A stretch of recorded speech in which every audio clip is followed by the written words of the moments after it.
Bloomberg Audio Studios. Podcasts, radio, news.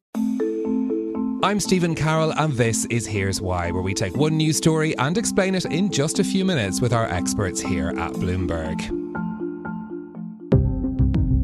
This election season in the US, there's one question that keeps coming up, and it's not who's going to win, but how long will it take to get a result? There are a lot of concerns on Wall Street that we could go through several days of uncertainty, not unlike 4 years ago, and we know how much the markets love that. You're looking at a coin flip election, and everyone wants to know who gets it if it lands on its edge. All this wait, we want the result. We want to see, after this really chaotic and tumultuous campaign, an outcome. In reality, there are 51 different elections, one in each state and in the District of Columbia. Each one follows its own rules on where, when and how ballots are cast, which can affect when votes are counted and results are known. In 2020, it took almost 4 days to find out who'd been elected president. In 2000, the decision from the Supreme Court didn't come until mid-December. So here's why getting US election results is so complicated. Magan Crane, who's an editor in our Washington bureau, joins us now for more. Magan, great to talk to you. So different states have these different rules for the elections. How much divergence is there when it comes to counting? I would say there's 50 different ways of doing it, really, between the 50 states. Some count their ballots as they come in early. Some allow for ballots to come in after Election Day, and some don't. Some allow people to come in and do what's called curing of their ballots. We can talk about that more for quite some time, and many don't. So it just really is up to each and every state. So it's pretty different then, depending on where you are. Talk to me about curing of ballots. How does that work? A cured ballot is basically, if you send in a mail ballot or an absentee ballot, sometimes they don't get counted for a variety of reasons. Someone forgets to sign the envelope they come in, somebody doesn't get the right postmark, or for whatever reason, they're not counted. You can actually track that online. I voted early and I was able to look and see that they had my ballot and it had been noted. So you can look at that and say, oh, I sent in my absentee ballot, but they never got it, or they rejected it for some reason. And then you can go in most jurisdictions, and say, I want to do a new one. And that will then count instead of the previous ballot. The reason that really impacts counting is, for example, some states have days after the election where they allow people to do that. North Carolina is until November 14th, where someone can come in and check their ballot, make sure it was counted. You can't really change your vote, but you can make sure that the ballot that you sent was counted. You know, if we're down to the wire and North Carolina is as close as everyone says it might be, that's several days for us to be even waiting till they can decide they have their last ballots. And that touches on the really key part that mail-in ballots play in this election. And that's something that's changed over time as well. It has, yeah. Mail-in ballots are, new-ish. I wouldn't say they're a new phenomenon. And out west, largely, where they have really a history of clean elections is probably where that comes from. Like in Oregon, for example, there's only mail-in ballots. There's one very rural county where they still have polling places, but it's quite unusual. Washington State is almost exclusively mail-in ballots. Arizona has a number of mail-in ballots. People have that sort of tradition and expectation there. In other places, it wasn't so common. And then, of course, in 2020, we were in the middle of COVID, and they changed the rules in a lot of places, making it easier to vote by mail or drop off your ballot off hours to keep crowds down and things like that. And so we really don't have that much to compare it to, historically speaking, because those were new in 2020. And then people got used to it, right? So then they expected to be able to keep doing that in some places. We have a huge turnout of early vote this year, much more so than expected, I think. Back in the last election, counting of the mail-in ballots was one of the things that took so long in Pennsylvania for them to be able to declare a result. How much has changed in that process since the last election? Right. So Pennsylvania's process has been standardized in this election and is actually expected to be quite slow. They made a rule that they cannot even open the envelopes of mail-in ballots until 7 a.m. on Election Day. So that means they can't, get them ready, sort of verify the signatures, flatten them so they can go through the machines, all that sort of stuff that would speed up that process.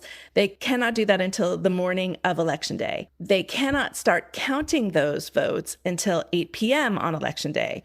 So if they're all prepped and ready, I suppose that process could go pretty quickly through the machines. But that does make sort of a big open question as to what will happen this year as far as how long it takes to count in Pennsylvania, especially considering that it's expected to be so close. One of the other things that can make counting some of these votes quite complicated is the fact that you have so many races on the same ballot, and in some places there are other voting initiatives that are happening on election day as well. How does that affect the overall process of counting the results? I'm not sure that counting necessarily gets delayed by that, but certainly verification of the results gets complicated when you have a lot of vote splitting, for example, and the results don't really seem logical to an outside observer. Say the top of the ticket goes heavily to one party and everybody else goes heavily to a different party. That can sort of raise questions about, how things work. There's also questions about long lines on election day. And then the rules, I think in every jurisdiction, is that if you're in line when the polls close, you have to be allowed to vote.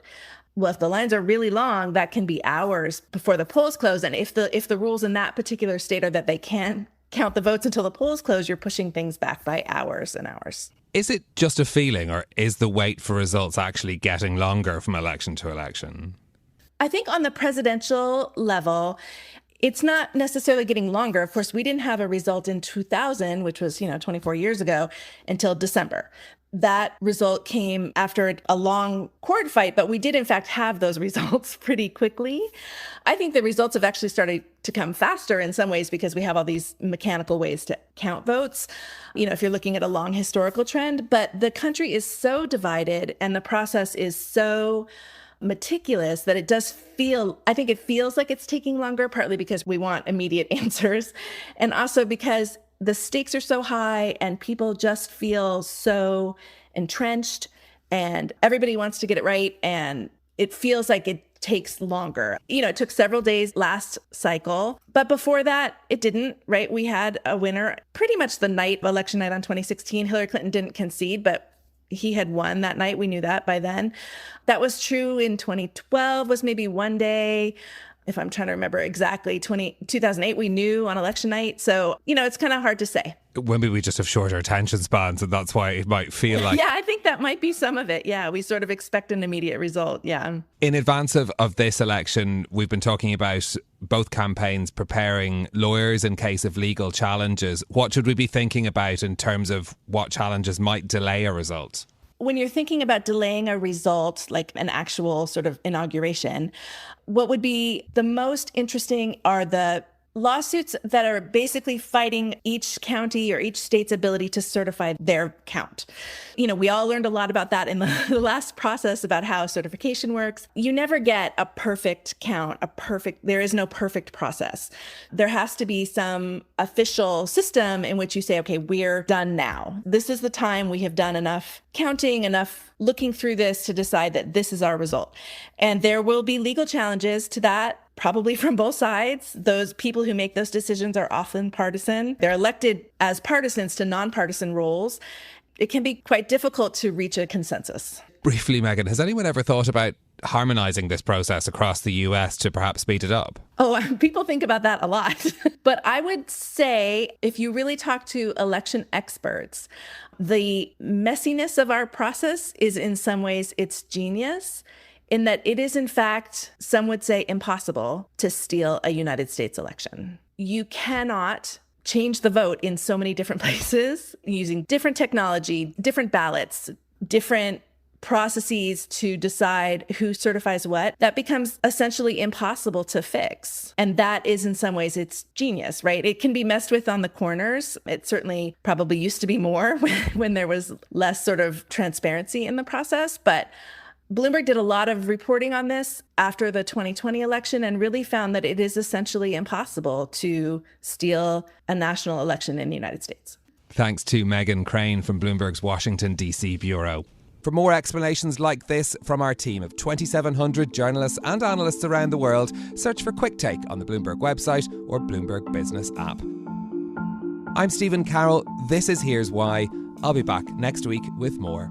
Thanks for listening.